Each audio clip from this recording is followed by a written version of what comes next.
بسم اللہ الرحمن الرحیم والصلاة والسلام علی رسول اللہ وعلی آلہ وصحبہ اجمعین۔ معزز ناظرین و سامعین اکرام، السلام علیکم ورحمۃ اللہ وبرکاتہ۔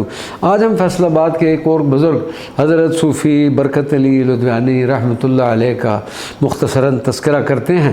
حضرت صوفی برکت علی لدھیانوی کی پیدائش 1911 میں لدھیانہ میں ہوئی، یعنی ہندوستان میں۔ آپ قیام پاکستان کے بعد 27 اگست 1947 کو پاکستان تشریف لے آئے۔ یہاں سب سے پہلے حافظ آباد کے ایک قصبہ میں تقریباً 1 سال رہے۔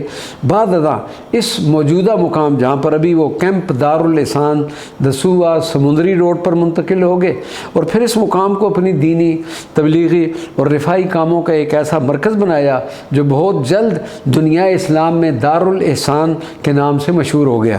یہاں پر آپ نے قرآن محل، لائبریری اور لنگر خانہ کی تعمیر کروائی، اپنے لیے نہر کے کنارے 2 کلیاں بنوائیں، اور پھر تقریباً سارا دن انہی میں گزارتے۔ تقویم دارالحسان 1420 ہجری کے مطابق آپ کی تالیف و تصانیف کی تعداد تقریباً 300 سے زائد ہے، جن میں سے 11 کے قریب کتابوں کو عالمی شہرت کا اعداد حاصل ہوا، جن میں ترتیب شریف یہ 6 جلدوں پر مشتمل ہے، اسماء النبی صلی اللہ علیہ وسلم 5 جلدوں پر مشتمل ہے، مکشوفات منازل احسان یہ بھی 5 جلدوں پر مشتمل ہے، مقالات حکمت 30 جلدوں پر مشتمل ہے، اور یہ کتابیں سر فہرست ہیں۔ ہر کتاب بہترین کاغذ اور عمدہ طباعت سے مزین ہے۔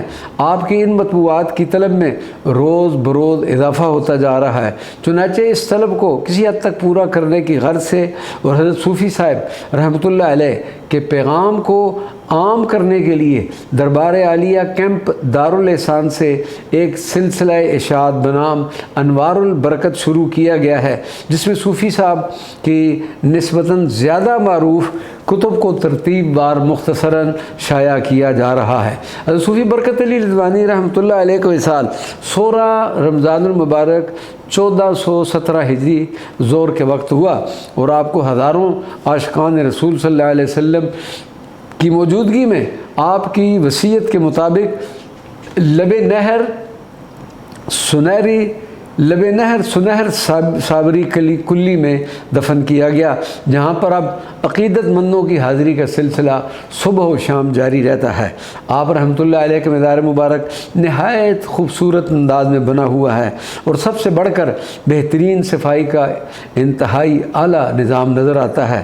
ساتھ ہی قرآن محل ہے، جس میں ہزاروں کی تعداد میں قرآن پاک کے نسخے رکھے ہوئے ہیں، جن میں ایک جدید 2 ٹن وزنی قرآن پاک کا کلمی نسخہ بھی موجود ہے، جو دیکھنے سے تعلق رکھتا ہے۔ اسی قرآن کریم محل کے لیے ادارہ دارالحسان کی ایک فرمائش یہ بھی ہے کہ آپ اپنے کسی قرآن کریم کو جو پڑھنے کے قابل نہ رہا ہو، اور اس کو پانی میں نہ بہائیں، نہ آگ میں جلائیں، نہ زمین میں دفن کریں، اور نہ ہی کسی اور طرح تلف کریں، بلکہ انہیں اس کیمپ دارالحسان میں کسی طرح بھجوا دیں، کیونکہ یہاں قرآن پاک کے ایسے نسخوں کو پورے اعزاز و اکرام سے محفوظ کر دیا جاتا ہے۔ اللہ تبارک و تعالیٰ قرآن محل کے جملہ منتظمین کو جزائے خیر عطا فرمائے۔ الحمدللہ اس بندہ ناچیز کو بھی حضرت کی بارگاہ میں حاضری کا شرف حاصل ہوا۔ اللہ تبارک و تعالیٰ حضرت صوفی برکت علی لدھیانوی کی برکت ہم سب کو نصیب فرمائے۔ وما علینا الا البلاغ المبین۔